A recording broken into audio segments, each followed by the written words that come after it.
Welcome back to another video. This is going to be on grouped products and how to configure them. So right now I'm in my products tab and I'm going to go ahead and create a new product.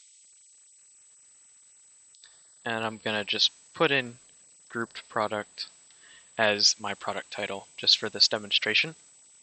And all of these settings, the description and the categories and the pictures and everything, go ahead and look at my simple product video and you'll learn how to configure all of this information.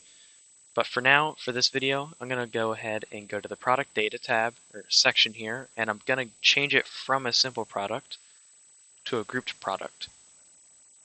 Once I do that, I can go into this linked products tab, and right here in this grouped products section, I'm going to add other products that I have on my store.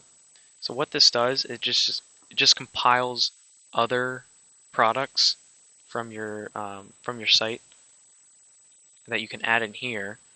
And once I've added those in as grouped products, I'm going to go publish and we can view it. You'll see here what this does. It just makes a quantity selector for the different products that you added into the group product. And then someone's going to be able to select how many they want of each and add it to the cart. So it's just a simple way to group products together into one and get a quantity selector for them to just easily select how many they want to add to the cart at the same time.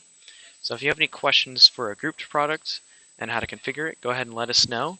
And thank you for watching.